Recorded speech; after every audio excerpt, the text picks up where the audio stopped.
So unless, it's a ritual that unless we go through the constitutional way by installing them after 5 years, then there is nothing that we can do to them. We don't want to wear a situation that Maraga will be funded by any of these political dealers, who are outside here, the cartels who have been holding every president hostage. We would like a situation where once we give Maraga that mandate, he is now free to execute, especially to take these corrupt politicians behind doors, behind bars. And this can only happen when he is given that mandate by the Kenyans after we have taken power, from them, but not through election. I'm telling you, election will be funded by cartels, and these are the one who will be calling shots. I'm telling you, even if we vote him, he is not going to be our candidate. He is going to be cartels candidate. Cartels who have been funding him so that he can jump all over with those choppers branded their names, and thereafter they'll come out and tell us, like you heard the other day, a certain guy from Missouri saying that those who are telling us that we don't have numbers, they should realize that we don't have numbers, but we gave Ruto money. These big wheels that he was moving around with, we were the one who were financing and fueling them. That is actually the word that came from them. And this is something that we don't want. We would like somewhere the leader that is installed as a president of Kenya is completely free from these cartels, and it cannot happen through election because our election is expensive and that they are going to use all means to compromise our candidate. Thank you. And before I write, let me say we have all learned and see that Raila has never been genuine. For those who have supported him, for some of us who have not supported him, you have all come to realize that he has never been for us as Kenyans. His interest is to have a stable Kenya, not for us, but for him, because for the atrocities that have been committed to Kenyans, we have not heard him talking about them. We have not heard him calling justice for them now that he is in government. But because he is stable and eating, that is why he is calling shots for another dialogue, or another round of dialogue. So it's an eye opener.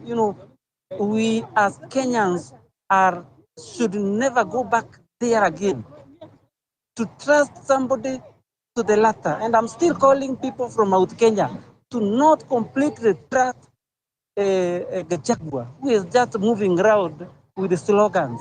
We must rise beyond those rhetorical statements that are coming from some of these, politicians. Thank you, Peter, for giving me another chance. I know there are people waiting. This is Home Run with Pipi. Trini. Asante sana Pipita. I hope you guys had a good day. Na before niendelee, mbona nyinyi watu hamjachange hizo profile zenyu? Mkai fiti. You're not changing, mkai fiti, mnakaa vibaya if you've not changed your profile. Anyway, back to the topic of today. Mnakaa vibaya, sura zenyu ni mbaya. Vitaacha kucheka. Anyway, back to the topic of today. Unajua nimesikia mkisema about constitution. You think constitution is working right now in Kenya? You can clearly see the judiciary said no masked policemen in the streets, no shooting, and we experience the same thing. And the judiciary is not saying a thing. And you think you'll remove this government through a constitution way? You have a long way to go. Because you won't. This government is ready to do anything, even if it's killing all of you, all of us, just to be in power. So you're telling us that we must fight of this government. I'm so sorry, but there's no way. We can clearly see a constitution right now. It's a piece of paper written, and the rule of law it's just one. They wake up in the role Kenya as if it's them. It's as if it's their bedroom or other their houses. Wakiamuka clearly see this some saba thing. It was clear: shoot and kill, shoot and kill, and this is whatever they were executing: to shoot and kill, going against the judiciary, going against.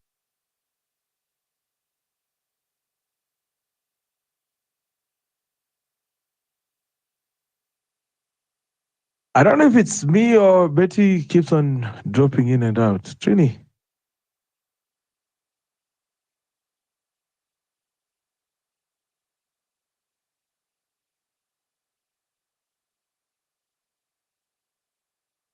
Amepotea kabisa.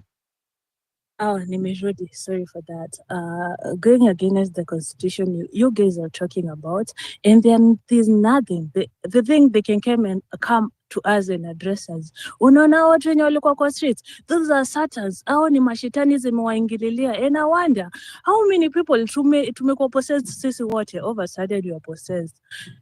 Sisi wote ni mashitani. And you guys you think you can say we can remove this government through a constitutional way. We are lying to ourselves. We are lying to ourselves. Again, back to the tribal thing. Me, I can tell you, me as a Kikuyu, I have never benefited from being a Kikuyu, from being ati mnasemanga sijui ethnical groups, sijui whatever. I'm suffering as the same way you people are suffering. As the same way a Kamba is suffering, as the same way a Lu is suffering. Mi sijaenda kununua unga and I'm being told, what is your second name? My second name is Njeri. And they're like, oh, you're Njeri, unga ni 50 bob. No, I'm buying the unga the same way you guys are buying the unga. I am going to the hospital, the lack medicine, the same way you people are doing this. So the tribal thing, tafadhalini, imagine you people.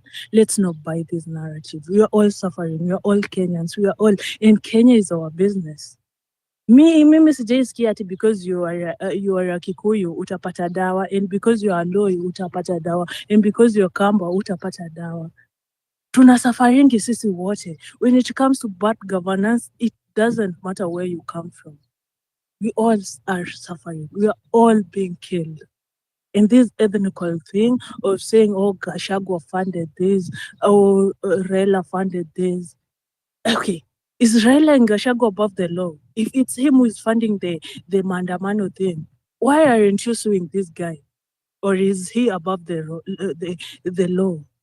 Why are you not suing this guy? It's just a narrative they're selling out there. And again, Mimi, if you think Matiang'i will come and liberate Kenya, I'm so sorry. He sounds more of Kasongo. He sounds more of him. Mimi, I'm so sorry, but I'll back Maraga and Umutata. Wherever they go, I'm going. The Gachagua thing, the only thing he's doing, he's busy saying it's a tribal thing. Oh, sijui was it this, sijui all these, sijui cousins. But they also need a cousin. Me, I'm not your cousin, by the way. Me also I need a cousin. These slogans given by these motherfuckers. Mchusi driving is the slogans. Watch how I drive wao wenyewe. Hizi slogans what Trini. I'm sorry for using a bad word in your recording, Pepita, but I'm so sorry. I'm sorry. I know you're calling me out because of that. I'm sorry for using a bad word. I'm sorry, yes. But again, I'm not sorry. Again, I'm sorry and I'm not sorry because this government have really sucked us. They have actually killed so many people. Imagine mothers wake up each day to cry. And now, Najam, thank you, Pepita. Back to you. All right, Dennis.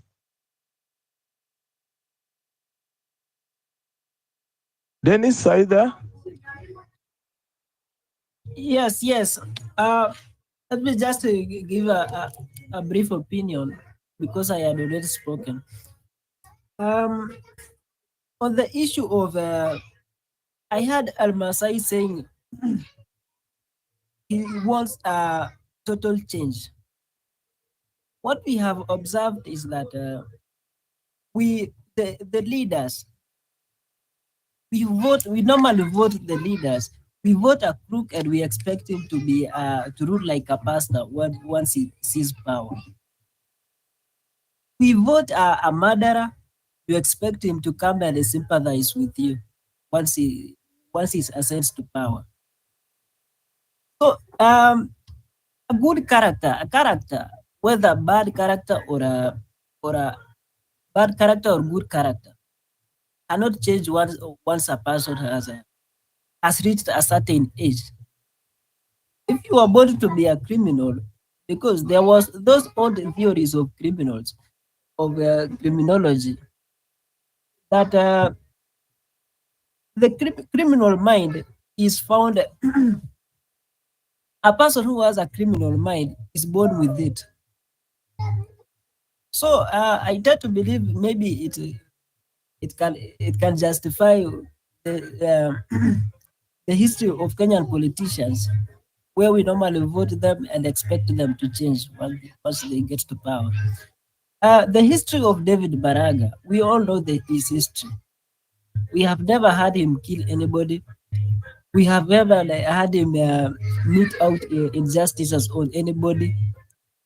We have never had him act against the people and the people's will. He even did the honorable thing in 2017. He said, no, this election was flawed. The process was flawed. Everything was flawed. It is null and void. That was, he was upholding the rule of law. He was protecting the democracy. That is the kind of person we want. And this issue, I'm also there are growing concerns over where the venues of the protests. Must we all go to the CBD? Must we all go to the capital? Must we travel all the way from Bungoma to Nairobi to come and protest? Why can't we hold protest in our local towns? The people of Homa Bay, if I may use that as an example, like Ojwang, the protest for justice for Ojwang, those people were very loud and they did it in the village. I am very sure that the government so that they keenly listened to their demands. Whether the prosecution of the rogue cop Agat and other demands, so that means we can also do it in our local towns and suburbs. We should not just do it in Nairobi. But if they prevent us from accessing the capital like yesterday, nothing went on. So we should start organizing to do this demonstration back at home, because even this demonstration, if we do it in the village, it will gain that legitimacy. Even it will be 1 minute. The gospel. Okay, I was even concluding. We shall be spreading the gospel back in the villages, and even making this. If you are yearning really for revolution, it will even get that legitimacy. The revolution cannot happen when it is not legitimate. You have to recreate what is happening in central Kenya, in all parts of the country, followed by now a spontaneous move to the capital to demand for resignation of the government or of the government officials. If they have to flee, they will flee. That is when we have already done with them. That is when we have already spread the gospel, radicalized the people back in the village, and all that. Thank you.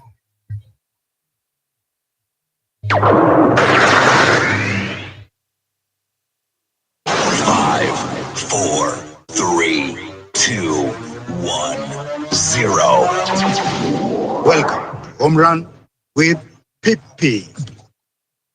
Ukweli kwenye hii kazi mpya ya kusema kwamba ninakuwa tolerant kwa kila form of submission, ukweli it is getting very hard. It's getting very hard. Sijui venye naweza explain here, but it's getting very hard. Unajua Because kuna vitu unasema hapa hivi ndugu yangu, ni vitu ambavyo vinaweza sound sana vizuri sana kwenye kitabu. You know, things that are not happening in our country, we know very well the police do not listen. Hiyo story ya Homa Bay ilikuwa totally, walikuwa wanapeleka kijana nyumbani, what happened.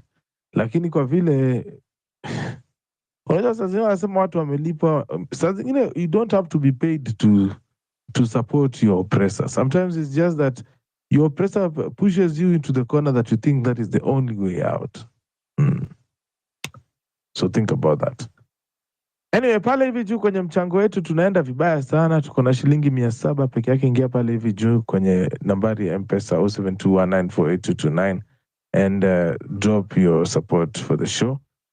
While we are doing that, I'll be updating the amount as is. Keka 50 naweka 50 hapo. To support these spaces. While we're doing that, I see Dr. Nimrod is here with us. He's going to be talking to us. How are you doing, Dr. Nimrod? Vita vipi mambo? Niko poa. Hapo nashukuru bwana. Niaje? First update news ya Kiambu kunaendelea nini, kwa sababu nasikia watu wanatokea. You see, this is what we need to do now. If it is going on, it's going on. Spread the word. Watu waanze kutokea. Get them unsurprising. Kama tunapata surprise. Kiambu kama kutoka. Na hizi towns zingine saizi waanze kutoka. Before ikija morning, jamaa atakuwa ametoka. People are ready now because Kiambu ametoka. It's like they're willing to go now. That's the news which are anyway. Apart from that, yes, jana Sabasaba. For me, the boy they were dragging, the one they had already killed. They were dragging to the police station. Guys, beyond that, I like words. I like words. If you remember the 94, is it 1992 or 90 what? Rwanda genocide. That's a memory because I remember I was down there. So, man, our police here, what are they doing? You know, kama wamemuua yeye, but give the respect at least. Nile mtoto wa mtu. Kitu niliuliza jana nitauliza ile, imagine huyo Karako anafuta huyo boy namna hiyo. Imagine ni brother yake mdogo. Ama family member wake ndio yuko. Imagine your brother, your own son. Imagine. Sasa nitakwambia the brutality ambayo we heap upon our own people. Shocking. That's no leadership. That's a failure. And there's no way until mtu sahi kuna tutaweza kapa tukasema kuna dialogue ama nini. That guy needs to be in court now, right now. Hapo ndio yeye ndio ana belong.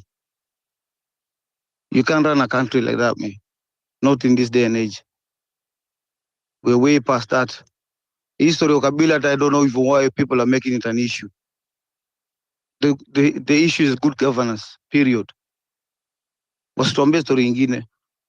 Kwa hivyo hata nimeona United Opposition don't want to give a statement of what? They were there, all of them. What did they do to the country? All of them hata kina Matiang'i hao, akina nani wote wakisimama. The only guy people are saying yes, true, and I've always even posted the guy, Maraga. Because anybody who ambaye anaweza kuja akanileta Maraga, you know, career failure, ama blip, it'd be a good thing to decide to analyze the guy. The thing is now to think about how are we going to bring the guy out to the forefront. That side najua saizi kutoa Ruto, the only person we can trust to hold our country together. Hata kama jeshi atachukua. We say Maraga has to decide. Either he leads for 5 years, and then we decide after that kama tampata miaka mingine mitano, will Kenya decide how to settle down, kwa sababu it's not a small transition. So reality has to dwell on us what we're fighting for. Because we can't just be going like Ruto. It's a planning now. And if we believe in Maraga, then we need to start how to market him, how to bring him to the forefront. That naye akijua sasa yeye pia ni tegemeo sasa. People called him the right to security, because he's somebody who can direct the country from where it is right now. He can form a committee ambao wanaweza decide how the country move forward.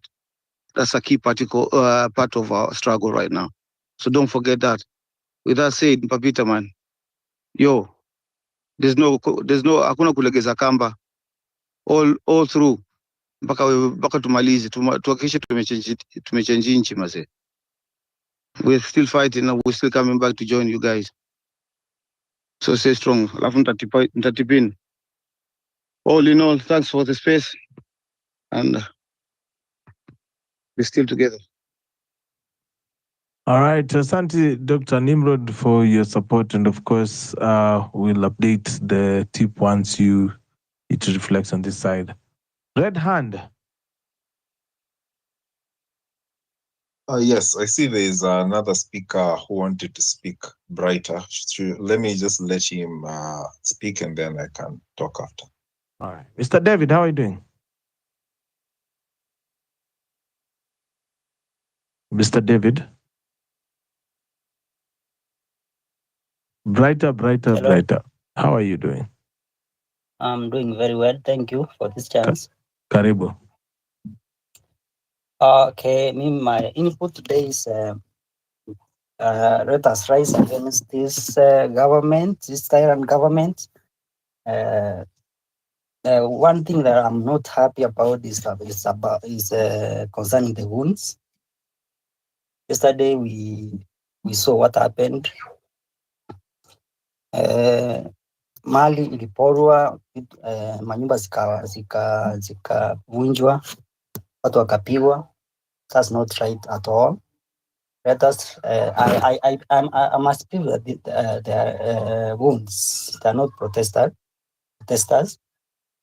because we should respect other people's property. I don't know what from here, where we are heading, because we have a very big task to do. Because the person who is responsible for what's happening is none other than Mr. Ruto. So we have to strategize, know what next, how we're going to deal with him.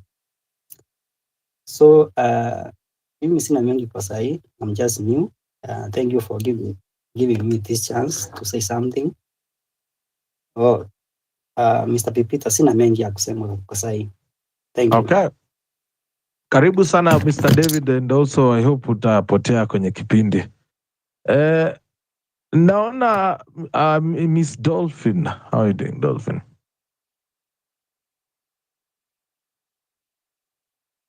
Dolphin, are you there? While waiting for Dolphin to unmute, red-handed, you gave your mic to Brighter. Let's give you that chance. And of course, you can request the microphone and talk to us. This is Home Run PP each and every weekday from 4 all the way to 9 p.m. Hey, PP, how are you? I'm well, and you? I'm fine. Am I next? Yes, talk to us. I see Red has given you the chance. Talk to us, and then Red will come to next. Okay. Well, PP, I'm so sad. I'm really sad today because of what is happening. I don't know how we can rise above our tribal lines and just embrace each other as one.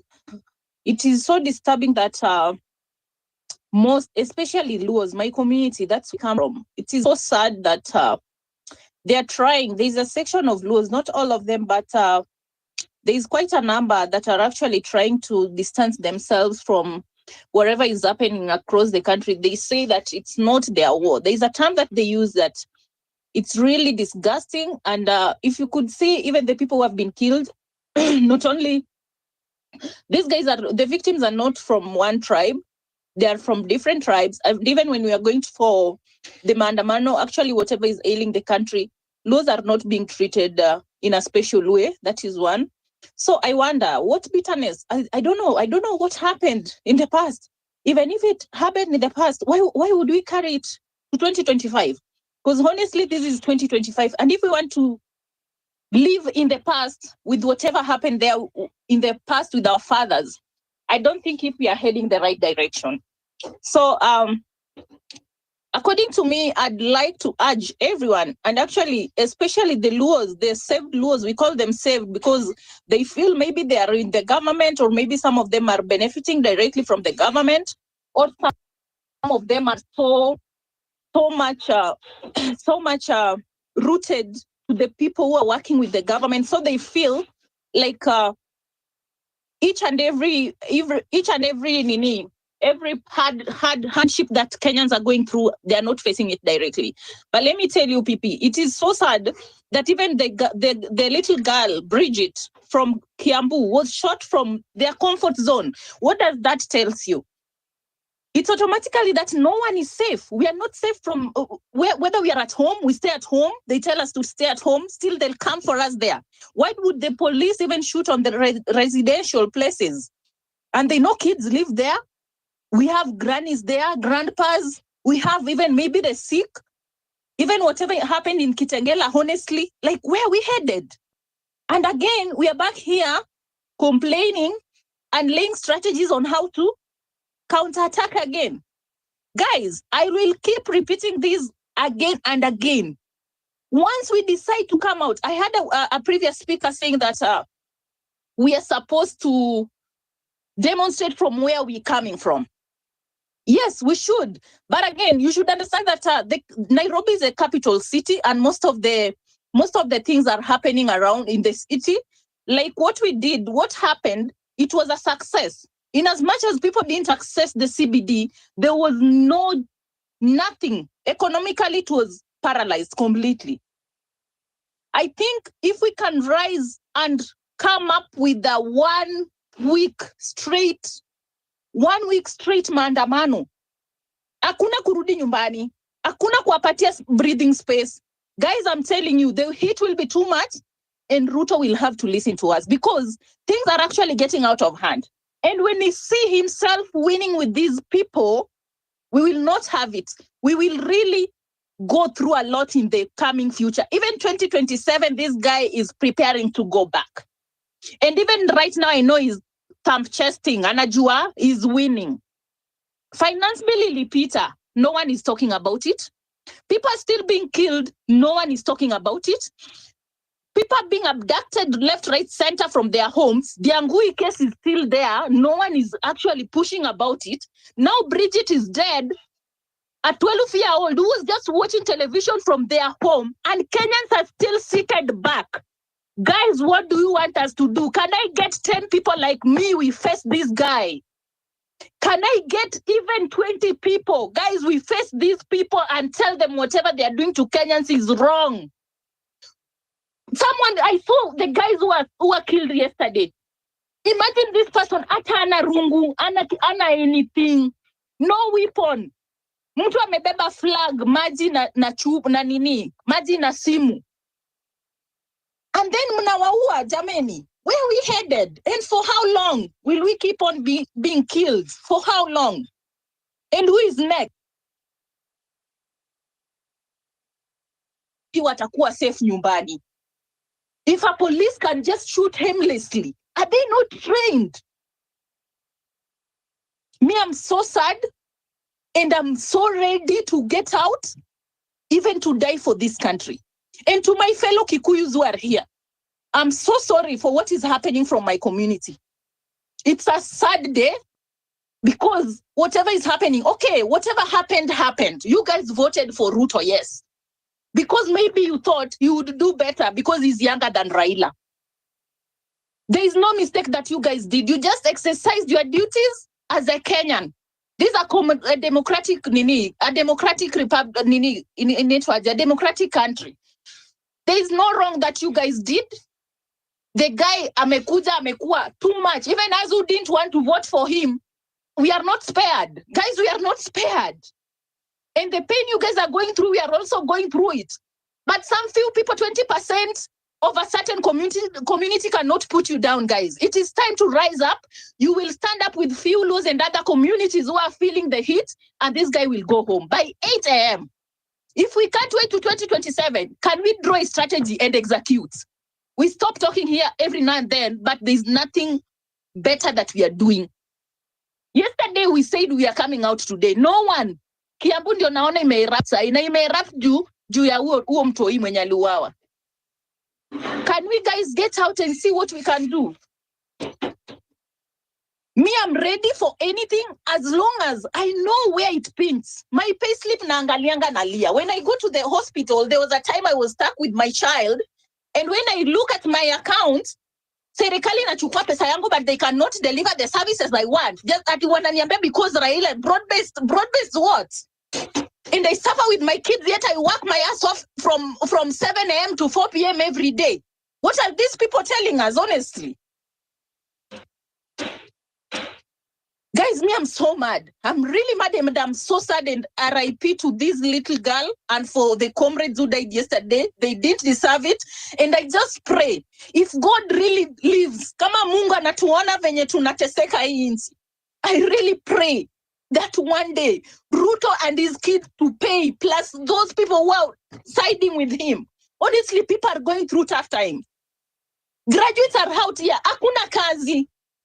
Even these kids who are going saizi walikuwa nasema they'll occupy MPs' houses, they eat there because they are hungry. Kazi mtaani walipeleka wapi? Si waeke hata kazi mtaani. Tutaenda. At least by the end of the day, nini kijana hapa kitu inaeka kwa mfuko bana. Guys, we need to rise up. Let us stop talking on social media, but we don't come out. If we come out in numbers, these people, there's nothing they can do to us. We will be killed, but they won't kill all of us. At least watu wenye watabaki wataenjoy. Tutakuwa tumekomboa inchi. But we cannot sit back, keep on saying that, oh, let us do this, let us do this, but then we don't do it. This week I had said, we have a straight maandamano. Nilisema sijui kwa spaces gapi. And people agreed with it. Where are we today? Nani alitoka? Jana mliona there is nothing that happened. Again, if we decided to come out today, again tomorrow, tukinyamazisha hii nchi for 4 days straight, this guy will step down. I'm telling you. Because we've been coming here, leo tunaandamana, tunapumzika, another week tunakuja tunatoa date. What are we doing? Anasema maybe wamesha calculate, wanaona hata wakikuja waharibu kazi for 1 day, we shall recover. Unaona? Washafanya hesabu zao wakaona hao watoto si watakuja siku moja na warudi wapumzike tena watupatie date after 2 weeks. What are we doing? I land there. Me, I'm so mad. You are listening to Home Run with Pippi. Weekdays from 4 p.m. to 9 p.m. 22 minutes to 6 p.m. East African time, ladies and gentlemen. This is Home Run with Pippi. I hope you're well, because I know people are not good, but I hope you're well this evening, morning, wherever you're listening in. Today, we are on Tuesday's State of the Nation, and I'm looking at rising above tribalism. I've seen a lot of people talking about they are killing us, But I also want, as we are continuing into this conversation, may we now also touch, and I like the trajectory that Dolphin has taken us on, where we would like to talk about we the people have spoken a lot of times about not being tribal, about not being leaderless, about, tribeless, leaderless, and all that. But all of a sudden, there has been, and we can all agree, has been a very big campaign, let's say, that is aimed at making some tribes look small, some tribes look big. Sisi na hawa, sisi kama wale. So, who is benefiting for this? Who is benefiting from all of this? That has been my question. And then I look around, I realize the only person who actually gets to benefit after all of these people have gone around and talked about their tribes is politicians.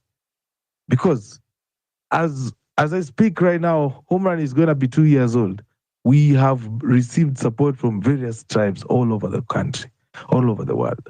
So you want to tell me now, all of a sudden, now I'm supposed to tell my Kikuyu listeners, oh yeah, don't tune in. Or, oh, my Jaluo listeners, don't tune in. Oh, my Kisii listeners, don't tune in, because why? And you know, one thing we have right now is we have our own social media. And in this social media, I would like us to use it to spread nothing but love, because I have noticed that most of the times when people get these microphones, they spend spewing bile and intolerance, get this guy out of the mic, he's not speaking what we want. But also, on top of all that, I would like us to also be very tolerant of each other, because if we are tolerant of each other, that is what the democracy we keep on fighting on. Yeah, it is painful, but that is democracy. That democracy is accommodating each other's opinion, no matter how painful that is, so long as we keep it as respectful as possible. You see.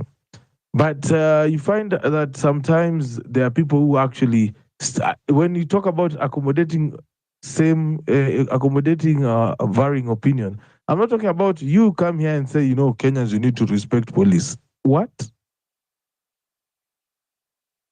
Wewe una akili wewe, utakufa vibaya. So yes, your opinion can be varying, but not stupid or whatever we call that, So anyway, so that is that. I would like just to reset the room right like that, and I will start with my guy small live show. So before we go to that, mine is to just remind you that we are doing our monthly crowdfunding for the spaces. Remember, Home Run EPP is a space that has maintained its independence through the support of you, the listener. So if you like what I'm doing, you can also go into that tip line 0721948229 and support. Japonji has managed to cross us into the first 1,000. Wanasema safari ya 20,000 inaanza na 1,000. So thank you so much, Japonji, for pushing us across the 1,000 mark. Now we're currently at 1,700. So the amount is keeping on adding pale viju kwenye Jumbotron. And if you like what you're doing and you'd like to help us maintain our independence of voice, you can also drop your support pale ndani. Haya, small live show, talk to us. Yes, good evening, PP. Good evening to you. Yeah. It's a dialogue every time until we get what we want, right? So let me start by, I just wanted to touch on the main reason I came up was to touch on the opposition now. We are currently having opposition, which is, I can say, is led by Honorable Kalonzo, Honorable Gita, Gachagua, and the rest. So before I touch on that, I like the way Dolphin was arguing it to the point of people bringing the tribal card when it's come to the demonstration. And I'd like just to agree to the fact that the tribalism in Kenya and where people normally differs is always caused by the politicians, and it always goes to during and after the elections.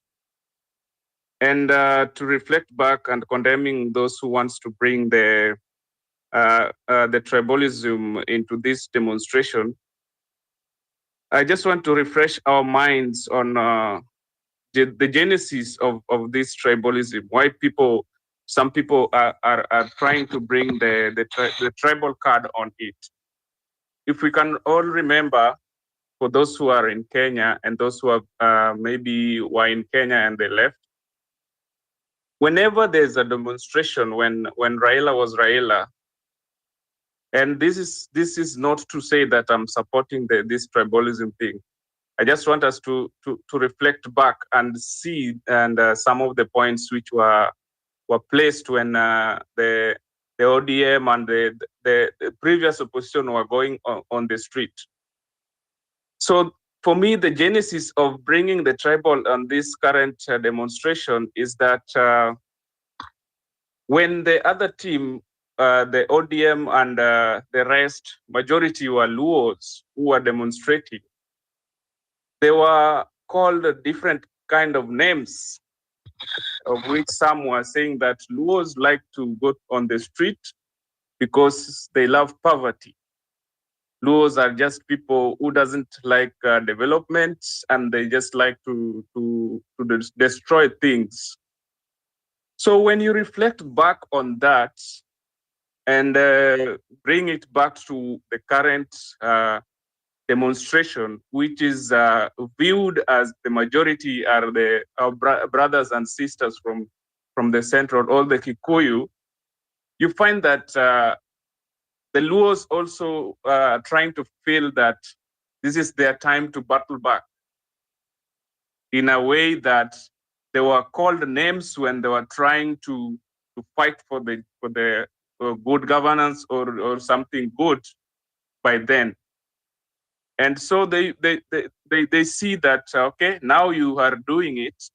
You want us not to say that is a tribal thing, of which I totally disagree with that. It should not be like that. If the country is on a mission to bring change, the change has to be everyone has to come out with the mind of we want a better Kenya, not that starting to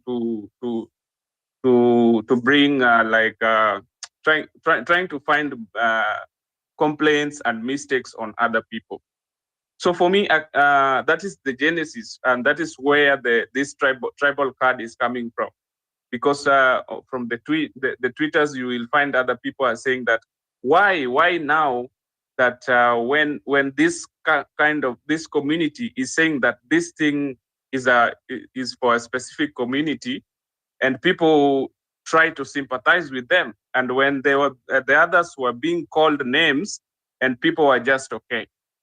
So that was that is the genesis of that for me, of which it shouldn't be a tribalism thing, because for this one it was genuinely started when the Gen Zs all came out and they pronounced themselves that we are tribalist, we are leaderless, and you'll find the majority who are saying that this is a tribal thing are more our seniors. So that is on the tribal thing.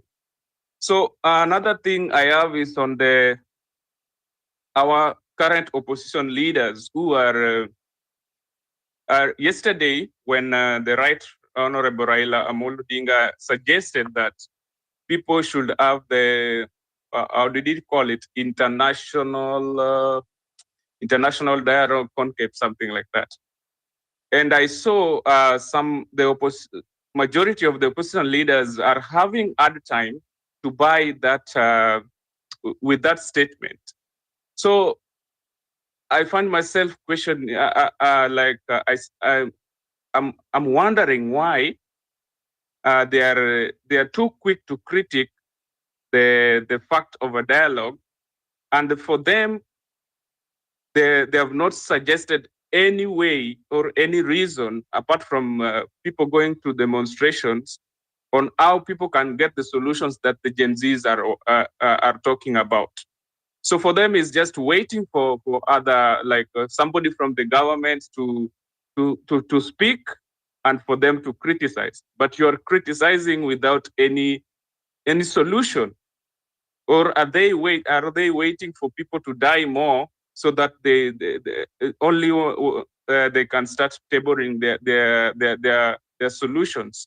Because for me, I believe this is the time for we are looking for the solutions, regardless whether you are in opposition or you are in a government.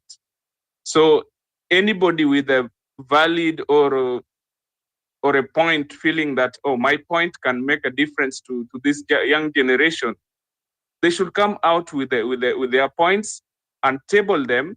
And then the government also comes out with their points, then table them, then people discuss all those points, and we weigh in which one is better and which one we can go with.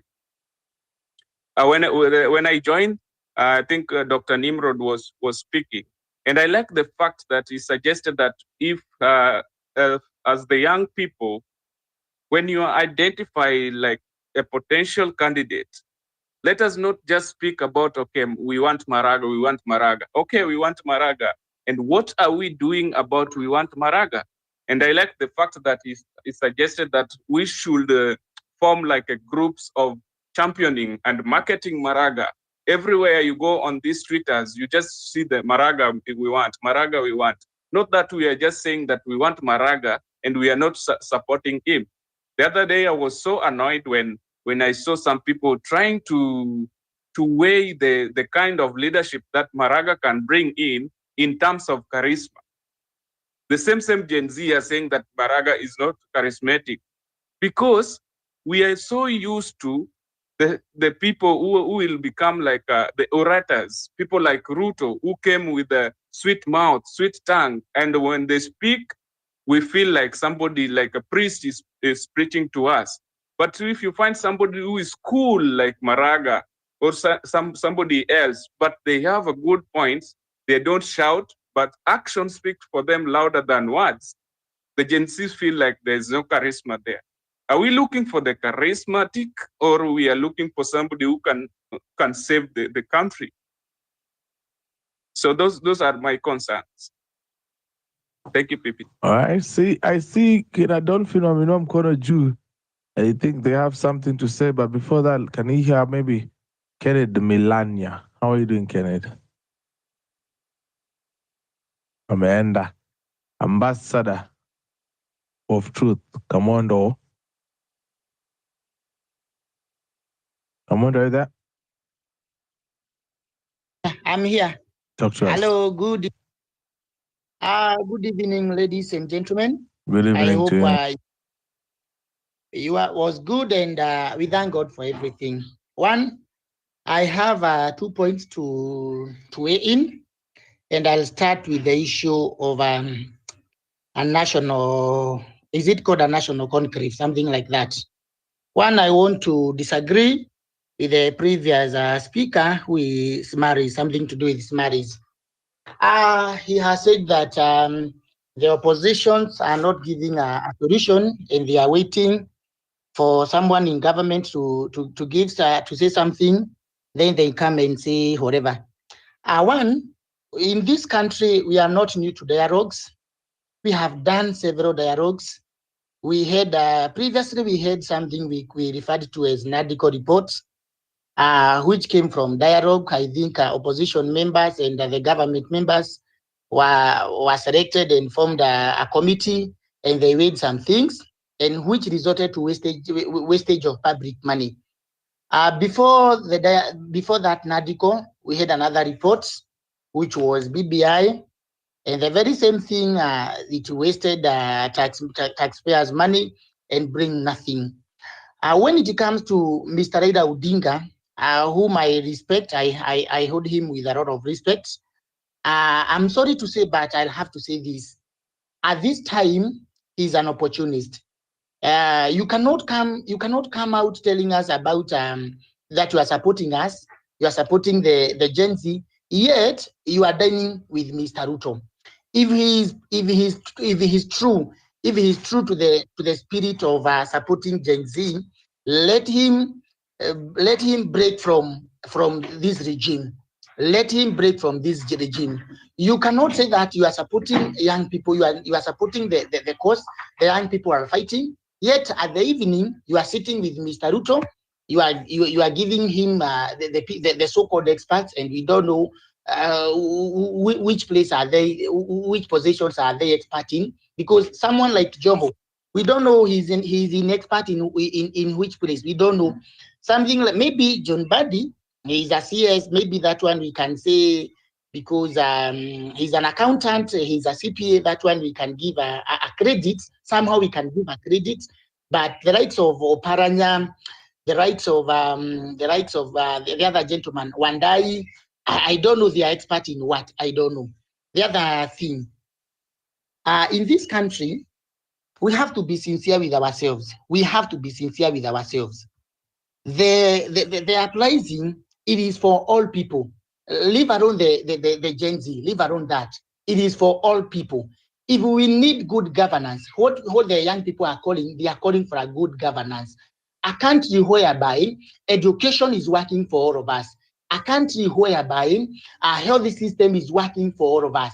a country whereby every person can afford 3 meals a day, a country whereby there is employment. You cannot be having graduates every end of year. You are having people who are graduating, and then they are at home. They are doing nothing. So these are time bomb which is going to replicate in one point or the other. So what we have to do is to call off the old guards. Let us not fit ourselves in tribal affairs.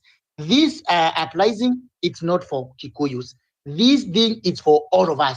Anyone who is feeling like the country is headed in the wrong direction must rise up to the occasion and stand firm. If we continue and we buy the narrative of tribal affairs that this thing is for Kikuyu, then we are going to lose it, and the home guards are going to take the advantage of this uprising. Now they are looking for every chance, every opportunity. They are looking for it, so that they say, oh, whatever it is ongoing, it is not for the whole country. My question is, do we have Kikuyus in Homa Bay? Because the other day in Albert Ojwang's burial, we saw furious people in Homa Bay. They were protesting. They were saying no to police brutality. If you go to places like Nakuru, yesterday there were demonstrations. If you go to places like Western, there were demonstrations. How then can one purport that this thing is for Kikuyus only? It is not for Kikuyu. I'm a Kikuyu myself. I'm a Kikuyu. The previous speaker had said that the reason why this thing it seemed like it's for Kikuyu, because when Laida was calling for these demonstrations, we Kikuyus, we had them names, we called them names, all sort of names. Let me say something on that. Laida, whatever he does, it's not for the country. He does it for his family. When Gen Z took to the streets and they said, this is not good, this is not good, we asked for, Mr. Ruto called for a dialogue. The dialogue was to talk and say what is ailing the country. We told him plainly that we don't want the opulence with your CSS, and we want some of your CSS to go. Instead of letting them go, he transferred them from this ministry to another ministry. When it comes to issues with Laida, when Laida joined the Man-Eater Society, that is Ruto, first he was given money to campaign for the AU seats, which we really prayed for him to fall, and we thank God that the man didn't get the seat. That one, we are good for that, because if now he's behaving this way, what if he got that seat? That is one. When he came back from that defeat, he was approached by Mr. Ruto, and he was told that come and support me. Instead of telling him, Mr. Ruto, there is a constitution, follow the constitution. As we are speaking, one of the things we told Mr. Ruto last year, we wanted the number of his advisors to go down, because it was the public was so much inclined that the expenses is too high. So we told Mr. Ruto, we want your cabinet ministers to live within their means. Stop wastage of public money and do the things which are within the constitution. Do you know what Mr. Ruto did? Instead of reducing his advisors, by then they were 6. If I'm not wrong, they were 6. As we are speaking now, they are more than 21. Did he really call for the austerity? No, he didn't. In fact, we gave him a chance. After seeing that he now had support from Mr. Odinga, then he went on and do every manner of things, because he knew I have the number from Mr. Odinga. Mr. Odinga we know today, it is not the Mr. Odinga whom was there yesterday. Yesterday he came saying that I want to go to Kamukonji. What were we going to Kamukonji to do? What was the business of Kamukonji? What was the business? Because he was going there to castigate the government. Yes, you castigate the government during the day. Then Masaya Uchiku anakimbia kwa Ruto. Analipiwa ndege, anaambiwa tuletee watu wako kidogo. The very first thing, like Mr. Raida akiambiwa, kitu ya kwanza tuliona alituma watoto wake pale Yara. Mtoto wake ako pale Yara as an MP. Then from there amechukua mtoto wa ndugu yake, sijui anaitwa nani, wa Buruginga, ako kwa serikali. Then anakuja kutuambia that the government is doing this and is doing this and is doing this. We are saying no to dialogue. No to dialogue. Let Mr. Ruto follow the constitution. The constitution has given him the power and has told everyone, every Kenya, this is right and this is wrong. Thank you and enjoy the rest of your day. All right. Thank you for that submission.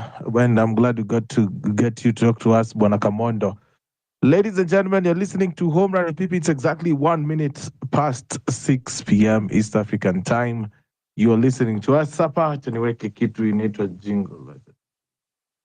Ladies and gentlemen, join Home Run with Pipi every weekday from 4 p.m. to 9 p.m. only on X Spaces. Home Run with Pipi, the home of your most valuable social conversation. If you didn't know, now you should know. Home Run with Pipi will be turning 2 years on Thursday. This Thursday, in 2 days, Home Run will have been on air for the past 2 years. Yeah? Yes. Imagine, guys. So yes, Home Run with Pipi will be turning 2 years on Thursday. That will be 10th of July. We started here on 10th of July, 2023. And yeah, I don't know if it wasn't for you guys kwenye tungekuwa saizi. Kwa hivyo napenda kuwashukuru na tuendeleze kabisa kuongelea maoni yetu. And of course, as we always say, we try to maintain as independent as possible our voice. And that is why we have our support line there pale hivi inaitwa Tipja line yetu. Pale hivi tulikuwa tunafanya monthly crowdfunding yetu ambayo inasaidia ku maintain our studio. And pale hivi tulikuwa tumetarget 20,000 shillings. Right now, one of us, Dr. Nimrod, ametupandisha mpaka a quarter of the price. We started at 200 bob. And right now we are standing at 5,100 shillings. The target seems now closer than ever. If you like what you're doing, you can go into that Tipja line 0721948229 and drop your support. While you're doing that, we're also having the conversation going on. You can request the microphone and talk to us. What are your thoughts on the state of the nation in terms of the tribalism that seems to be pushed by our leaders? Are you buying it? What would you say to other Kenyans? And of course, what are your thoughts on, of course, the recent Sabasaba events? Thank you so much for being part of Home Run in Pipi. We will keep on updating, and thank you so much for your support. Any amount that you can drop in there to help us keep this studio running. Yeah. Okay, Dolphin. Okay, I wanted to interject the previous speaker who spoke about, he mentioned about, it's something like kulipisha kisasi. Kulipisha kisasi in the sense that he was trying to say that there was a time that laws were protesting, destroying things and everything. Guys, if we keep on sticking, I'll say this. Are you trying to tell me that if I hit someone, maybe we fought 2 years ago, or maybe when my friend, you were fighting with my friend and I was there and I didn't help you. Then after 4 years or 5 years elapsed, you see me being beaten, you can't help me. Is that what you're trying to say? Because it's like the war that is happening right now, the laws that are saying they are not part of the war, or rather they are not part of what is happening because of what happened years back. We might not forgive, but we cannot stick in the past in the sense that tunangoja kuharibike ndio kufanya nini? Ndio sasa tukuje. How will we merge together then?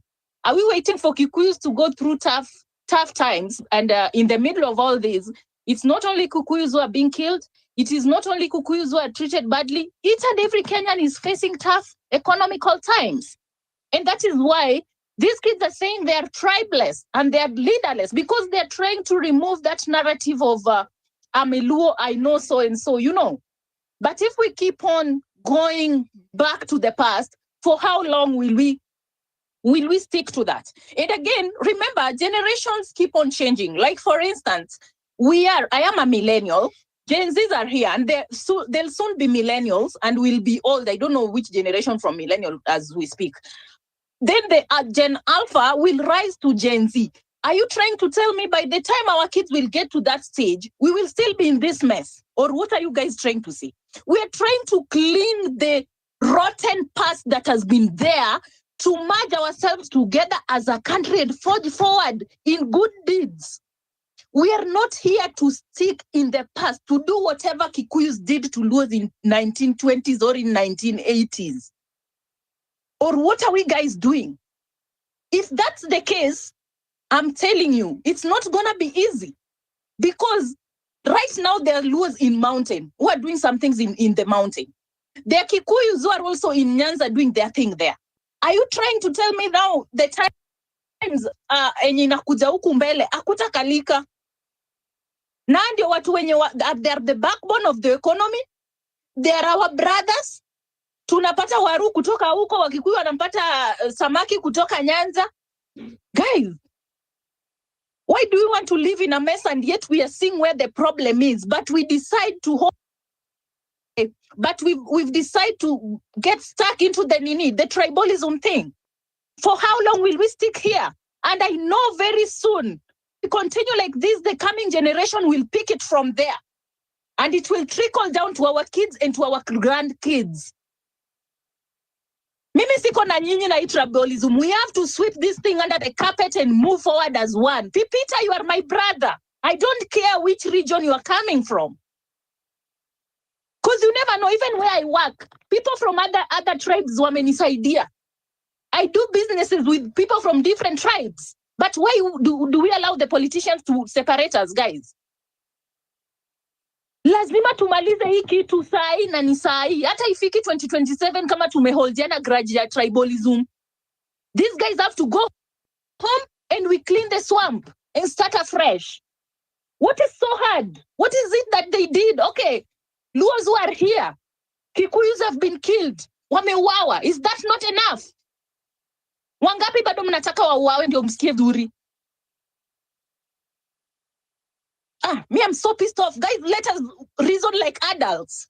We are no longer kids. We can't compare 2017 with 2025.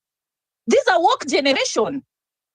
Can we do the needful and embrace our brothers from different communities? Luos are not special in this country. What is it that Odinga has done? And we know it pretty well. Raila anapatianga chakula huko Nyanza. Ama hizo developments zilifanyiwa Oma Bay na Gladys through the president inafanya mmemea kiburi. And these people will come for us if we continue like this. We can't see the monster that we are feeding. Instead of turning down and let go of the past and embrace our brothers and we fight this war together. Mimi ningekuwa na nguvu ningekuja kurarua watu sana hiyo Nyanza. Mko na ujinga sana. Like, what the hell is happening? And people are killed every day and night. And these kids are just asking. I have a brother who is in the house, who graduated. Amepewa kazi juu tuko broad-based. Hospitali tukienda kuna mtu anakuuliza we ni Atieno ama we ni Wanjiku. We are treated the same way. Chakula tunanunua the same price. Hawaangalia Kinyia anafaa kupewa na 10 bob na Wanjiku ambewe na 20 bob. Education is expensive. Education is going down the drain. And if you look at it, it's only Kikuyus who are wealthy. Let us just be honest. These people have money. Na sisi ndio tunajaribu kuinuka. Na bado tuko na kiburi tumemea. Guys, we need to stand up and throw that tribalism off the window. Vitu zenye babu zetu walifanya tufai kubeba in this century. We need our kids to live in a country where they feel they're home. Thank you so much, Pipita. 5,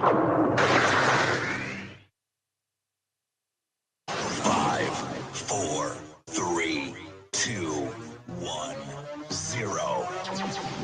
Welcome to Home Run with Pipi. Unajua amenikumbusha kitu fulani hapo hata acha tu kwanza hata nicheke tu yani. So while Dolphin was going off on Kenyan, then she said something about Kenyan home, and then I remembered there's this lady who was very fire. Ali welcome Mr. Manda Gomba. We even have a space for her, Mercy Tarus.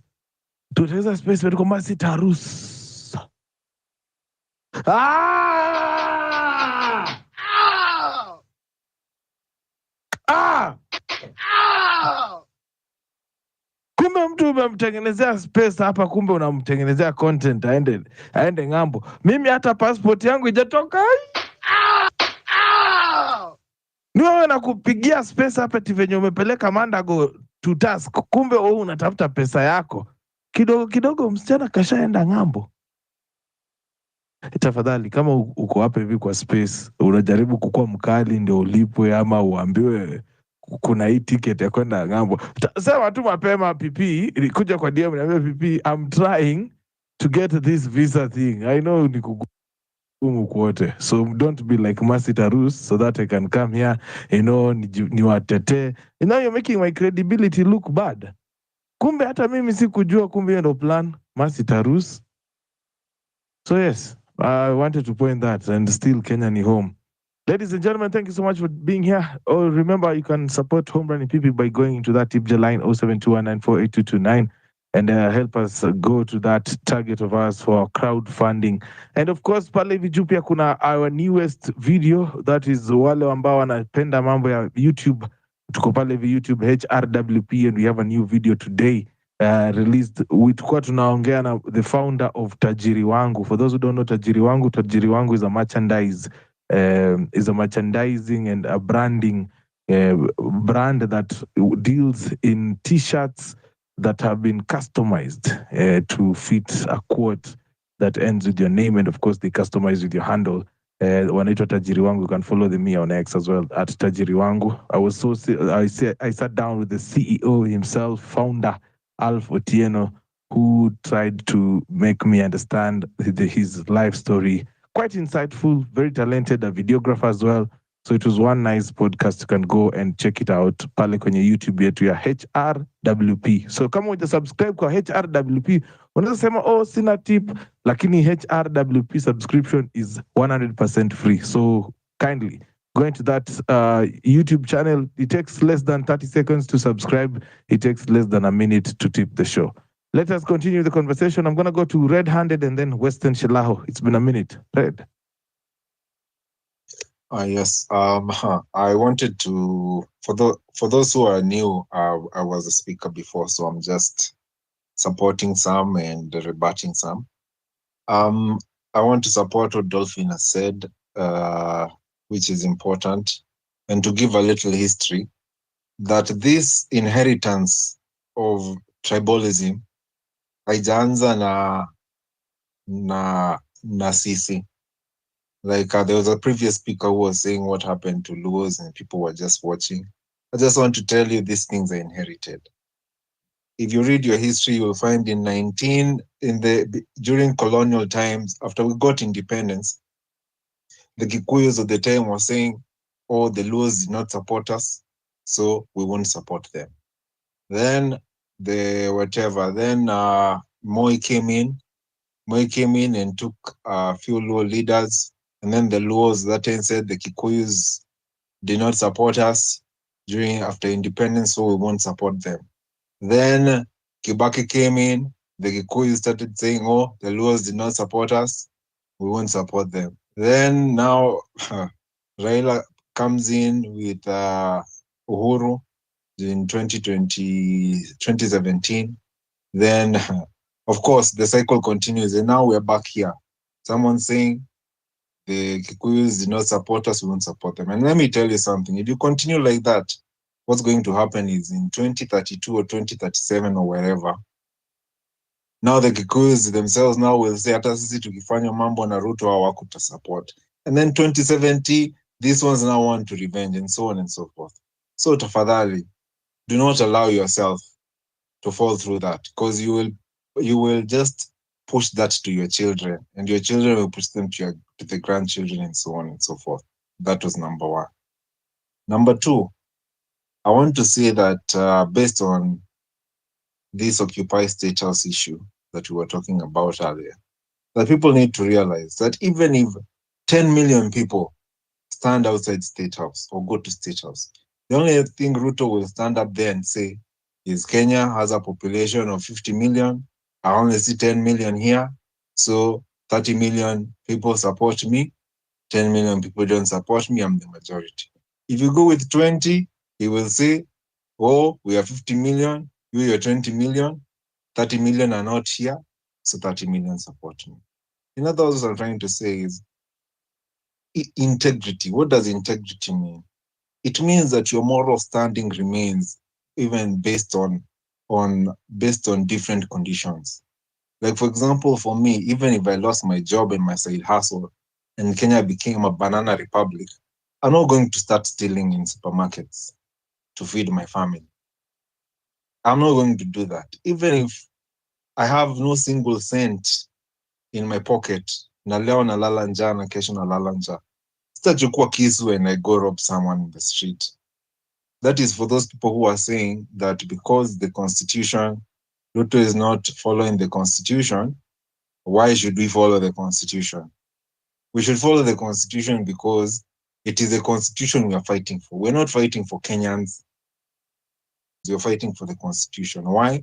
Because 100 years from now, everybody in this space will be dead. Everyone. That is a guarantee. However, the Constitution will still remain. So those Kenyans who will be here 100 years from now need to find that Constitution being followed. That is what is called the integrity of the Constitution. So we should stop saying that we should fight Ruto fire with fire, because at the end of the day, if you read your history, that corruption has always been a thorn in the flesh of Kenya. And sorry, Pipita, if I've taken too much time, but corruption has been a thorn in the flesh of Kenyans. Kenyatta and his generation are dead, and they were very corrupt. Moi and his generation took over.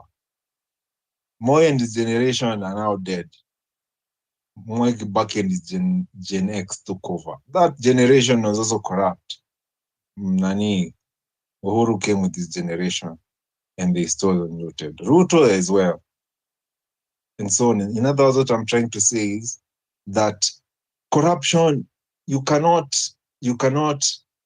elect a good person thinking that good person, because that person is good, ataambukiza hao wengine his goodness. Ati sasa tukielect Maraga, sasa like a disease, he will ambukiza all the MPs in parliament with goodness. And now they will all start being good.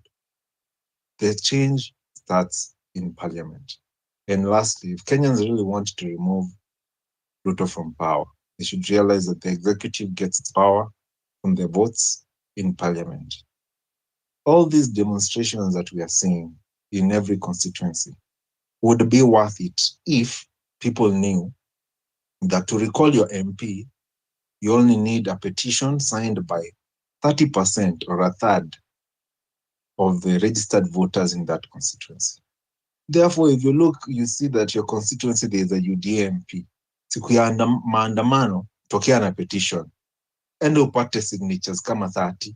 Besti yako ende ile kona ingine apate zingine 100. Kwa mwingine ende apate. By the end of that demonstration day, you already have, if your constituency has 100,000 registered voters, you already have 30,000 signatures. You recall that MP. If we all do that in at least half of the constituencies in Kenya, we've removed 100 MPs from UDA. But sasa labda watupeleke kotini. Sime we did not collect the signatures correctly. But then they just know that they are now on a time bomb, a ticking clock that washatolewa. Because if you do not ensure that the people that you have given the power to represent you, if you don't ensure that they listen to you, all you're doing is bringing Maraga in. Me, I'm for Maraga, by the way, before people start saying I'm a state more. I am for Maraga. But I am not for a Maraga with tyrannical power. I'm for Maraga who I know that he's a human being and he can also change. Anaweza to badilikia. Therefore, I want an institution like parliament to be there ready. That Maraga kiamua kubadilika, he can be impeached and get out of that office. Therefore, what we need to do, for me, my final advice is let's stop focusing on a tyrannical president, that we want a president who we want to elect a good president. Let us elect good MPs. Let us elect good senators. People who we know that when the president goes out of hand, they will either impeach the president or else we impeach them. Thank you very much. Asante sana bwana Red Hand Republicans. Now, we are at 21 minutes past 6 p.m. Western Chilaho, how are you doing? Good evening. Peter, how are you doing? Good evening. I am well. I hope you are as well.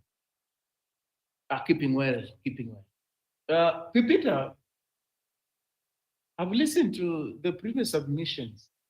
I don't know what to make of it. Because I can see your topic here. I can see it clearly. And Smali's, I think it's called Smali's live show or something, was within your topic. Was within your topic. They didn't go outside of your topic. And what they did was to explain the genesis, the background where we are. Is what he did. And he did it quite comprehensively and compellingly. I didn't hear him say we should get stuck in the past. The point is making that we are beholden to that past. And it's not like it's a choice. It's not like you can wake up tomorrow and say, no, I don't want this past. You can't. You're beholden to it. It's like colonialism, Peter. You can't wake up tomorrow and say, I was never colonized. Can you make such a decision? No, I was never colonized. So colonialism, I don't know what you're talking about. It's still here with us, still haunting us. It still has got an effect on these politicians, including Ruto, the decisions they make. There. So you can't say the things Kenyatta did. He died with them. Who told you that? Oh, things Kibaki did. He died with them. Who told you that? These things are systemic. They're systemic things. You go to the coastal region and talk to those people about historical land injustice. Will they tell you that the issues that were there back in the 60s, they died with Kenyatta? Aren't they now there, even now as we speak? Aren't they there? Those Mpeketoni places in Lamu and whatever. Aren't those problems there now? Aren't they? Did they die with whoever created them? Did they? No, you don't run away from history when it's painful. Don't. That's what we're doing here. These things are systemic. They transcend regimes. They will be there tomorrow. They are not addressed. So it's not like what Mali talks about is this. I mean, I heard him quite clearly. This is what he's saying. He's not saying that Luos don't want to participate in protests because it's the turn of Kikuyus. No, that's not his. That's a wrong reading. What he's saying is this: that if now or tomorrow or next week you see a problem in Narok, you see a problem in Kwale, you see a problem in Moyale, don't attribute that problem to people who are resident in Moyale, whether they are Borana or don't say that's a Borana problem. Don't say the problem in Kwale is a Mijikenda problem. That's a Kenyan problem. Don't see what's happening in Homa Bay and think it's a Luo problem. That's a Kenyan problem. Don't. But that's what you say. That we want to, ethnicize issues in Kenya. Who are these people who are protesting? No. If we have to learn anything, is that from today, tomorrow, going forward, a problem in any part of Kenya is a Kenyan problem. If you hear about cattle rustling in Kerio Valley, that's not a problem of cattle rustlers. That's the Kenyan problem.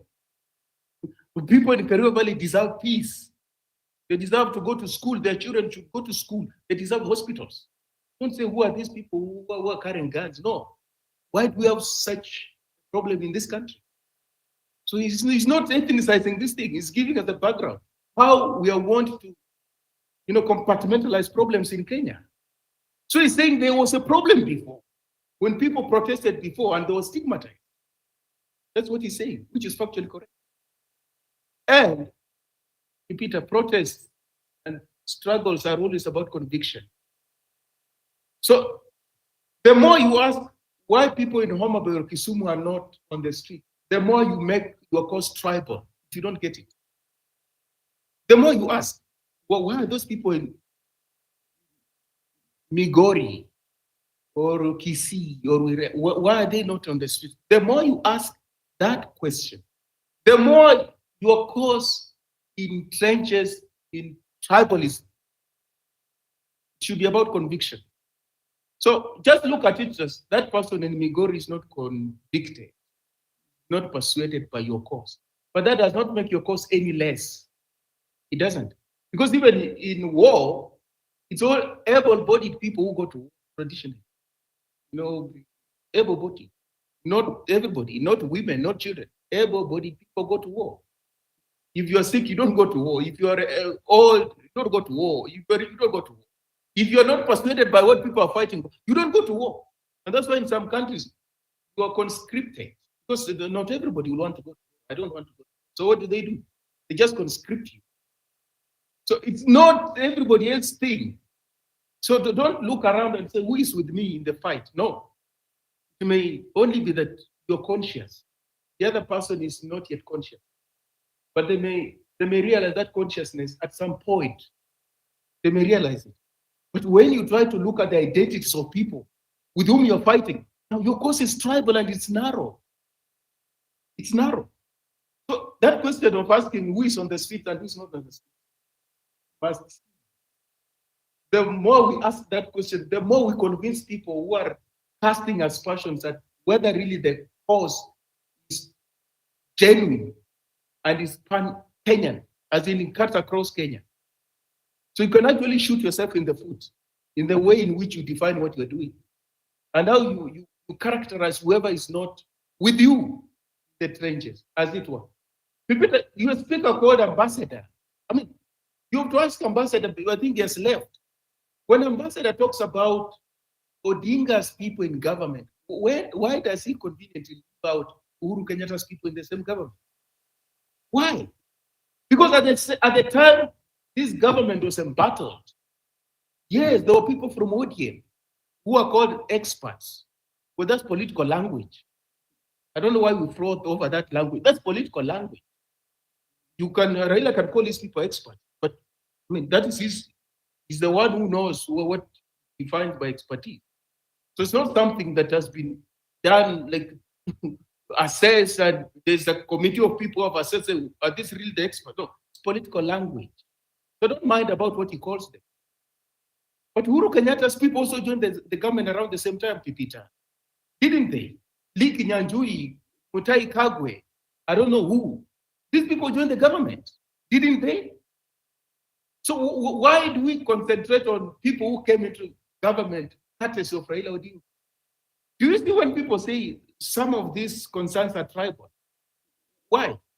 Because if you're not aware, you may think, no, the people who joined William Ruto only came from Raila Odinga's side. There's no other political figure who showed up William Ruto. Uhuru Kenyatta met William Ruto in his backyard, rural home. Didn't they meet? But we forget about that. Eh? Why do we? Then, if I campaign for Raila Odinga not to get the AU Commission chair, why do I want him to join me and fight against William? He's useless, isn't he? No, he's useless. I didn't want him to be AU chair, what? So why do I want him to join me to fight William? Why do I want? Or why do I care about the political choices he makes? Because it should be clear that I've written him off. He can't be anything. He can't lead Africa, he can't lead me, he can't tell me what choices to make. But I hear this thing. We celebrated when he failed to get the AU Commission chair seat. But if today he was to join us in fighting against William Ruto, now he's welcome. Peter, that's convoluted. It's very convoluted. So it means your fight is not informed by any values, any principles. You just want numbers for the sake of numbers. So you define your enemy on the basis of where your enemy starts vis-a-vis what you define to be your cause. Are you seeing how narrow it is? Are you seeing how narrow it is?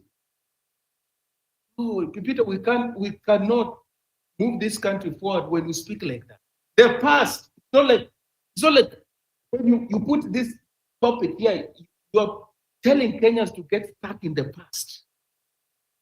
My understanding, and I suppose it's your understanding, you want Kenyans to come to terms with their past, not to get stuck in the past. Spot the difference. There's a distinction between being stuck in the past and coming to terms with the past. Coming to terms with the past is addressing those historical injustices. That's what it means. That's what it means. And that is an effort towards transcending that past, to begin afresh. That's what it means. So with us, we say, no, those things happened under Mwai Kibaki. Those things happened under Jomo Kenyatta. Those things, no, they're still haunting us. They're still haunting us. Because if you're a president and you make bad decisions, bad choices, you're not interred with those bad choices. The consequences of those bad choices succeed you. They succeed you. They outlive you. I mean, this must be basic. They will outlive you. If you take people from Central Province, you take them to Kalenjin land, and the politics becomes incandescent, you're going to hear the things that some Kalenjin politicians are saying. That if you want to insult William Ruto, you are going to insult William Ruto from your home, not from this home of ours. Okay, why that language? There's a history behind that language. Or you think that language is out of the... You think so? Or when people in Lamu say, why do you have people representing us in parliament who are not from this area? Why do you think they speak? Or when Uhuru Kenyatta takes Mombasa port to Naivasha, Peter, do you know what that means? It means if he had the power, the capacity, he would even take the ocean from Mombasa to Naivasha. Are you getting it? He would actually move that ocean from Mombasa, from Malindi to Naivasha. And people in Mombasa are asking, now, if I was born and found this resource, this ocean, next to my doorstep, you want to take that resource away from me? Like, what am I entitled to? What am I entitled to? That even the port that is in my backyard cannot do, the clearing and forwarding. You have to take this thing to your home. Peter, do we really take note of what's happening in this country? We don't, because we don't share in one another's pain. I will tell you, we don't share in one another. And if there's anything to learn from now going forward, we must learn to share pain. Even if it's not my foot that somebody is stepping on, I can still feel that there's pain. That person is feeling pain. He's feeling pain. Were it to be me, I would feel pain. So I can relate to that pain. That's what we should stop doing, as opposed to telling people, no, you're taking us into the past. No, Luos, this and that. No, it's not like that. There are issues that people have which have not been resolved. And they will not be resolved by shouting at them. They will not be resolved by stigmatizing them. They will not be resolved. They will not be resolved by wishing them away. We have to address those things. Even this Raila Odinga here, we keep passing. Do you know if Raila Odinga had been another politician, he would have fought for power to the extent that this country would have gone up in flames? You know that. Let me put it. You have to cut him some slack. This Mzee, Raila Odinga. If he had been a politician, let's say in South Sudan or in Congo or in Somalia or in Ethiopia, name these countries around, Burundi, he would have fought tooth and nail to regain power, which in the past has been stolen from him. Let us cut him some slack. We have got a country to talk about. It's not working. It's a contraption. But we would not have had a country if he had said, I'm going for nothing short of my victory, which has been stolen. Would you have had a country? Would you have had a country? We wouldn't, I can tell you for free. But we forget those things because no, elections were stolen, but nothing happened. So what is he talking about? This Muzea just loses elections. He never accepts defeat. No, he's a betrayer. But he has also been betrayed, hasn't he? No, he has been betrayed. I don't speak for him. I don't support him. I don't buy into his ideas. But I can tell you factually that he has been betrayed in the past. He has been sinned against. So he has sinned against you. He has betrayed you, but he has also been betrayed. So what does it tell you? It's a country of betrayal, counter betrayal, sinning and sinning against. You see how contaminated we are. Such that you are not going to find who are the villains and who are the heroes. That's how contaminated we are as a country. But what do? We look around and say, no, this is the villain. This is the hero. It is him who joined the government. No, Uhuru Kenyatta did not. Okay. Oparanya and Wandai are not experts. So Mutai Kagwe and Liki Nyanjui are what? Or this the former Kiambu governor, what is his name? What is he? Kabogo, William Kabogo is who? What is he? What is he? Repeat, I'm yielding. And I'm yielding, I'm saying this. That the more we say we're tribalists, the next sentence shows that we are not actually tribalists. We're actually tribal. That's the most unfortunate thing. That no, we're tribalists. Now you listen to the next sentence. It cancels out that statement about tribelessness. You should know there's a lot of bigotry, a lot of it, and we're not even aware of it.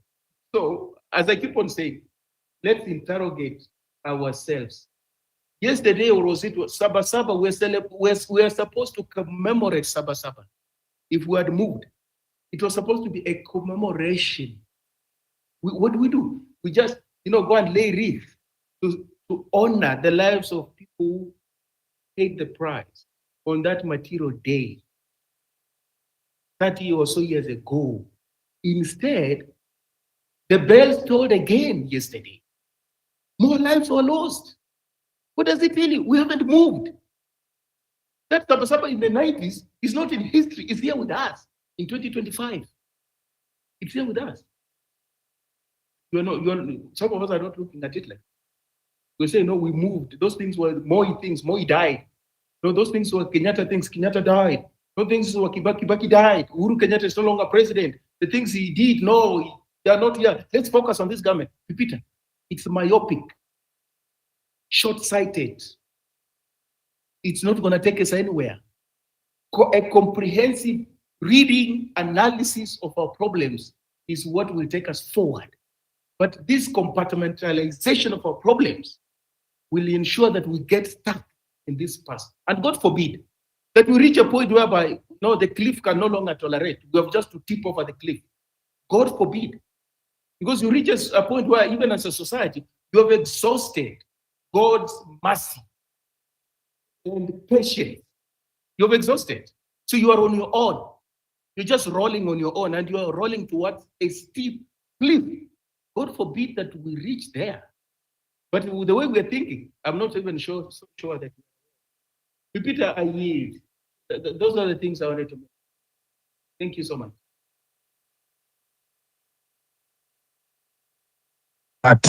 This is Home Run with PP. I see a couple of requests. Let me work on what we call the select, so that I can bring in more speakers. Welcome to Home Run with PP. Of course, we are here each and every weekday from 4 p.m. all the way to 9 p.m. And on Tuesdays, we are here on State of the Nation. And the State of the Nation right now is pensive. Yeah, that is the mood I'd like to say, because we are losing our people to senseless brutality as well. Things that we should not be discussing in this day and age, honestly. Now, I see Alkelbulan Songbird is here with us. I don't know if you're here with us, Alkelbulan Songbird. Yes, Peter, you can drop me as a speaker so that you can have more space. All right, thank you, Red Republican. Talk to us, Alkebulan. Peter, rising above tribalism, I think tumefika sasa. Because ile time yenye watu walikuwa wanapigana against impunity, watu wengine walikuwa wamekaa tu wakisema ni tribe fulani ndio inafaa. But sasa hivi ile imefikia kila mtu, I think sasa watu ndio wameanza kuamka. So mimi naweza sema watu wajue kuanga. I think sasa ndio tunaweza ona ubaya ya tribalism, according to our history, tulirukwa na Raila ile siku ya kuboycott. I was one of the people who boycotted. Nikasema ati nataka reforms, nikaachwa peke yangu. Raila akaenda akapigwa akafanya handshake na sijaimsamehea tangu hiyo siku hadi wa leo. So si ati sijaisahau, wacha tu niseme sijaisahau. And those are the times zenye watu walikuwa wameanza kuchoka. Watu walikuwa wameanza kuchoka hizo masiku, but no, because of tribalism na kuona ni kama Raila ni the Luo community, Wetangula ni the Luya, alafu hiyo tribalism tu ya kuona ni kama mtu ni wewe ndio ilitufanya tukaingia kwa hii shimo. Na mimi naweza sema hii evil ya Ruto ingekuwa kubwa hivi kama watu hawangekuwa tribal back then, lakini tumeacha ikakuwa shetani kubwa. Hata kama hata hatuwezi tunaweza handle, yes, but imekuwa tu kubwa, ile inatuchosha. Hiyo ndio ubaya ya tribalism watu. Hiyo ndio ubaya ya tribalism, na imetufanya tukafika hii level ya Ruto alikuwa nadhani anaweza ingiza watu box kama kawaida. It has been happening, na because of tribalism watu wamekuwa kiingizwa box, wanafanyishwa handshake, wanaingizwa kwa serikali backdoor, and people are quiet. Now that we know tribalism is bad, hata kama watu walifanya hivyo, now we know we can rise above that and we fight according to morals and not according to personalities. Kama mtu hafanyi the right thing, we can all rise up. It doesn't matter if you're from, right now we are all Kikuyus, by the way. Right now sisi wote ni wa Kikuyu, because we are fighting a devil. We are not fighting people, we are not fighting personality, a devil that has come in our community. Kama nyoka ni ndogo, bado ni nyoka. Unajua ikikuwa kubwa ndio hata sitakukula, inaweza kumeza kila mtu. So thank God we're in this situation, we have risen above tribalism, na tuendelee vivyo hivyo. Sisi wote ni Kikuyus by now. Thank you, Pipi. Honestly, let me go to the comment section now. Let me just go to the comments. Yes, acha tuone comments watu wanasema nini. You are listening to Home Run with Pipi. Weekdays from 4 p.m. to 9 p.m. Unaweza kuwa umetaka kuchoma space hapa hivi na hatujui. You know, that moment in time when you have been hacked, now you cannot access. Unasema lakini kwangi kuhakiwa, tuseme tu kweli guys, tunakuanga tu tumelemewa na traffic. Simu zingine zetu zinawaka moto, unaweza piga pasi nayo. Yes. But we try to have a conversation with as many people as possible on the space. Keep it accommodative. Request the microphone and talk to us as well. We are just a 6:45 p.m. Kwa hivyo acha tuangalie kwenye comment section. What are the people they are saying? Of course, Mary anasema, let's stand with each other. Remember, we are tribeless. The moment we become tribal, that's how we are divided and ruled. Dr. Nimrod was trying to tip the show. Hata unaweza kuwa kama Dr. Nimrod, ningia pale hivi kwenye tip line yetu. Naona tuko mbali sana na target. We are about 14,900 from the target. Remember, that is how we put together funds to keep the studio running on this the side of your mic. Naona Japonji ameandika pale hivi, we are all Kikuyus. There's that video played by you know who. Unajua siku hizi mmeona ni kama nimesahau kazi yangu. Wacha nicheze hiyo. Wacha nicheze video. Lakini watu sijui kama hiyo video ninaweza cheza mbele ya watu wazima. Tell Western we demand Raila fights with the people because ODM is the official opposition. That is Buchi. Anasema hivyo. Funded heavily by our taxes. Since he's not with the people, he should step aside from the opposition, but he's so greedy, eating from both sides, government and opposition. Don't gaslight us. That is Buchi. Amesema hivyo.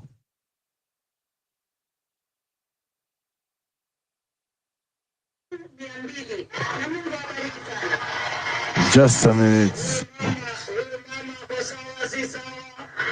Ngoja kidogo ni yes.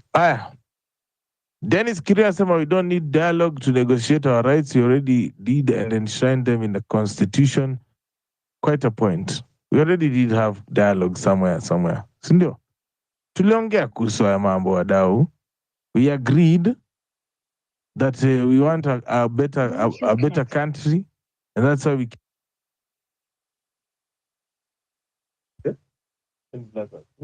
No, in the devil. Good.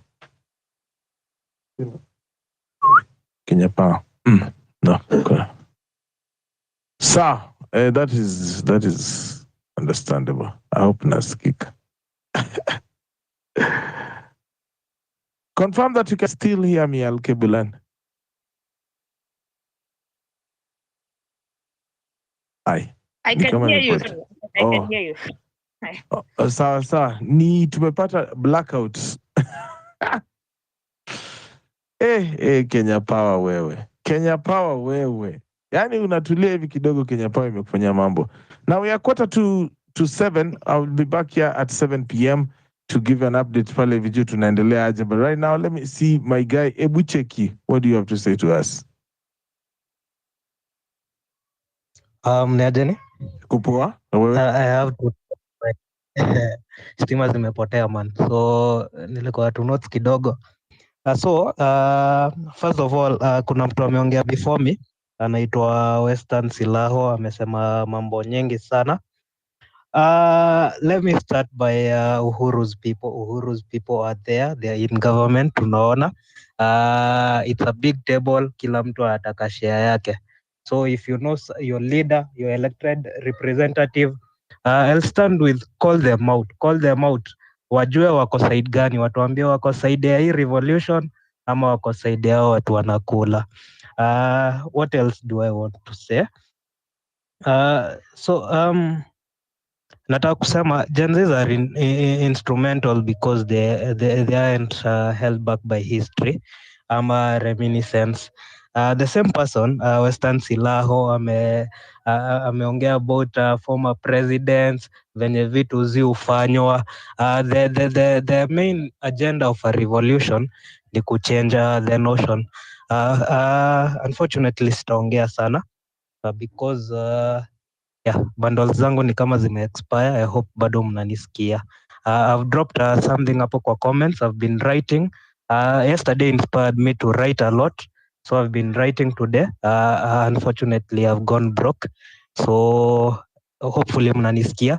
I'd like at least 2 or 3 people wasome hizo comments hapo. Nitaendelea wasome hiyo comment yangu. Wasome pia hiyo journal nimeandika. And nitaendelea update from tomorrow. I'm still writing. I might leave my number. So I think mimi nime sign off. If you can hear me, poleni. If you can't, poleni. All right, bado. thank you, Cheki. Thank you, we can hear you. Okay, I see Gilbert here with us. How are you doing, Gilbert?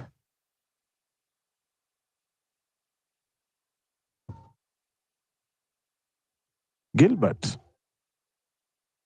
Najua nasikia watoto wanaimba wanaongea, kumbe wako kina Ebucheki. Kidogo nishangae, haija niko kwa movie. Gilbert KE aidha. Okay. Kwa heri. Namwona mwingine anaitwa Senator Albert. Najua nimemrealize kwamba Senator Fabian Kisa ni mtu ambaye ni senator wa kikweli. He's looking to be a senator, by the way. So this guy moves from one space to the other like a spaceship. Yeah, literally. Sijui kama nitampata kwenye kipaza sauti. Ndugu Senator Fabiani wa Kisa, nitakupatia muda kidogo uje kutuongelesha, lakini kwanza acha tumsikize dada Olwande herself, the legend. How are you doing? Yes, PP, I'm doing fine. How about you? I am well. Karibu sana. Asante sana, and I really like this topic. Rising above tribalism. I think this is the most important thing Kenyans should be doing right now.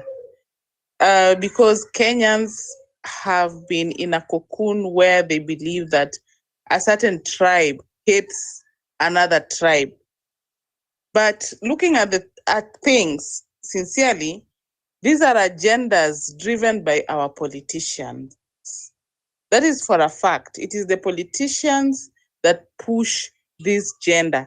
I don't know this agenda. I don't know where this issue of kingpin came from, and it's absolutely useless. It's uncouth. Most importantly, each and every Kenyan deserves the best. So looking at what politicians say is, you see these resources, if you don't support the government, it will not come to you.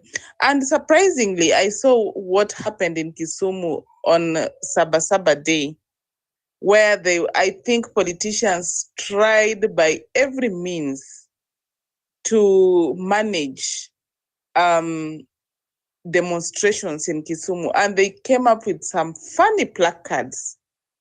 These placards were written, there are some words that were written that were very funny. In fact, they were being written in Swahili. And you'll see tulikupea kama sijui umetoka, as in it wanted to tell us like Kikuyus, it's Luos who helped Kikuyus get a seat. That is in 2002. Walikuwa naongea about Kiwete, because I remember correctly, even though I was very young, I remember Kibaki getting into power when his leg was injured or something. So this is the same thing now our politicians push. And I'm sorry to say, it is the ODM politician that is pushing this narrative than any other people.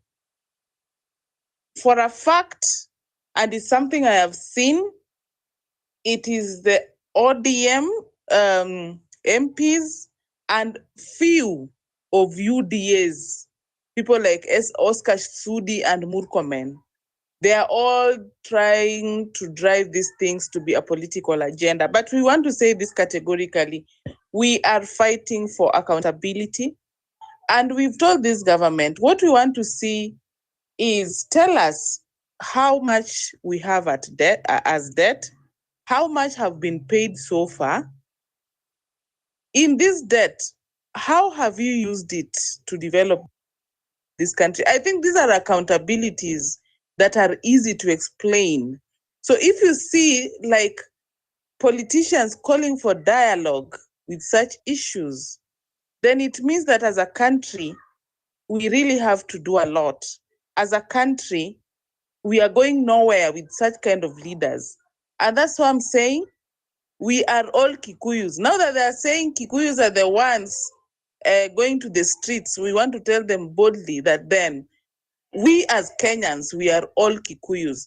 And if you look at it, Pipita, during 2013 and during 2017, there was a lot of violence in Kisumu when Kisumu people were trying to demonstrate and every other ODM stronghold. If you look at 2013, that is what happened. If you look at 2007, that is what happened. When people were demonstrating, politicians sponsored violence. So this time round, they know that the majority, non-majority, and I cannot say that Kikuyus are not in government. In fact, they are the majority in that government. If we look at the PSS, if now we are talking about tribalism, if you look at the PSS, if you look at the deputy president, I think they are majority stakeholders, even as we speak. But you see, the politicians want us to believe like a certain tribe now has overtaken another tribe, which is not true. If we look at Luos, to be precise, how many dockets do you have? I don't know, there are 2. How many, if we look at those things, and you see, this is just someone who is working for himself and maybe for the government and for the few individuals, but not all Kenyans. So I think these are the things we should be looking into. And I think that is why they're sponsoring a lot of violence, and especially on Mount Kenya region, to insinuate that they are the ones causing violence, which we know is not true. This is the criteria politicians have always used. And even if you remember very well, my Sonko confessing that they were even printing t-shirts for ODM and showing up for those manos and causing violence. That is something that came out from a politician himself. So this is the norm, and it is we as Kenyans to stop this. And I'm happy that people are seeing these things. This thing is not all about where you come from. It is about good governance, and it is about fighting for the right cause of this country. And as we speak right now, we don't need dialogue, Baba. We are very categorical, and we have told you what we want. What we want does not need dialogue. It needs action. Thank you, Pipita.